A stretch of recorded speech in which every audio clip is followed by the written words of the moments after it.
जब से मोदी जी ने हमसे वो 7 रिक्वेस्ट करी हैं कि भाई 1 साल गोल्ड मत खरीदो, थोड़ा बाहर कम घूमने जाओ, डीजल का कम, पेट्रोल का कम यूज करो, वर्क फ्रॉम होम कर लो, तो लोग है ना एकदम टूट पड़े उन पे।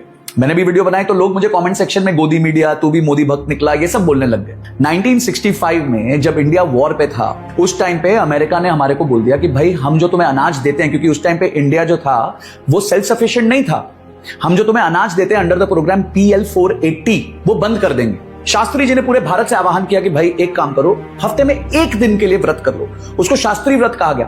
और भारतीय जो हैं उन्होंने 1 दिन का व्रत किया, सोमवार को व्रत करते थे, जिससे हमारे देश की तरफ कंट्रीब्यूशन हुआ और शास्त्री जी की बात लोगों ने मानी। और उस टाइम पे एक नारा चला, जय जवान जय किसान, क्योंकि उस टाइम लोग कांग्रेस बीजेपी नहीं सोचते थे, भारतीय थे। फिर वापस जब युद्ध की बारी आई तो इंदिरा गांधी जी ने सबसे रिक्वेस्ट करी कि भाई युद्ध है, जो गोल्ड दे सकते हो हमारे को ताकि हम युद्ध लड़ सके दीजिए। उन्होंने खुद भी गोल्ड दिया।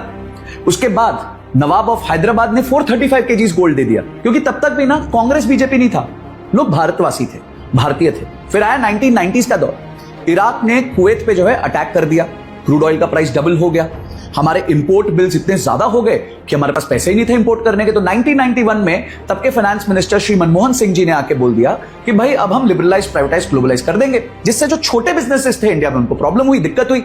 पर भारतीयों ने दिक्कत फेस करी। फिर 2012-13 में चिदम्बरम जी आए, उस टाइम कोई युद्ध भी नहीं था, कोई प्रॉब्लम भी नहीं थी, तब भी उन्होंने हमसे रिक्वेस्ट करी कि भाई थोड़ा गोल्ड कंजम्पशन कम कर लो ताकि हमारा इंपोर्ट बिल कम हो जाए। तो भी लोगों ने पार्टिसिपेट किया, कि शायद तब तक भी लोग भारतवासी थे। पर आज 2024 में या तो आप बीजेपी वाले हो गए हो या कांग्रेस वाले हो गए, भारतवासी तो भूल ही गए हम सब। अरे भाई, बलिदान परमो धर्म, ये कहा जाता है हमारे शास्त्रों में। बलिदान देना क्या हमारे सरहद पे खड़े हुए फौजियों का ही दायित्व है? हमारा दायित्व नहीं है। हमें कौन सा बोला गया कि जाओ और गोली खाओ? हमें सिर्फ इतना बोला गया ना, थोड़ा अपने ऊपर रिस्ट्रेंट कर दो। और लोग कह रहे हैं कि गवर्नमेंट का फेलियर है। अगर ये गवर्नमेंट का फेलियर है तो पहले भी फेलियर था, पर मैं इसको फेलियर नहीं मानता, मैं इसको रिक्वेस्ट मानता हूं, पार्टिसिपेशन मानता हूं। देखिए, अगर आपके घर में आपके पेरेंट्स की इनकम कम हो जाए, किसी की जॉब चली जाए और वो आके आपको बोले कि बेटा इस 1-2 महीने ना थोड़ा सा खर्चा कम कर लेना, तो क्या आप अपने पेरेंट्स को फेलियर बोलोगे? क्या बोलोगे पापा फेल हो गए? तो आज अगर हमारे पेरेंट्स ने हमें आके बोल दिया है, देशवासियों को बोल दिया है, थोड़ा कंट्रीब्यूशन कर दो, तो कर लो जो कर सकते हो। इसमें ये क्या हो गया कि भाई सरकार फेल हो गई है और ऐसे कांग्रेस और बीजेपी, ये सब करने की जरूरत नहीं। आप भारतवासी हो, भारतवासी की तरह सोचो।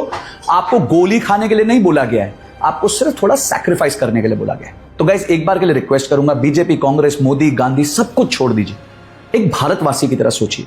और जो हमसे आग्रह किया गया उसमें जितना हम कर सकते हैं उतना करते हैं। एक बार सब बाउंड्रीज को तोड़ते हैं और एक हैशटैग चलाते हैं, बलिदान फॉर भारत। अगर मेरी बात समझ आई हो तो अपने दोस्तों के साथ भी शेयर करना और कमेंट सेक्शन में हैशटैग बलिदान फॉर भारत लिखना। मैं समझ जाऊंगा कि अब आप बीजेपी, कांग्रेस से ऊपर उठ चुके हैं और देश हित में सोच रहे हैं।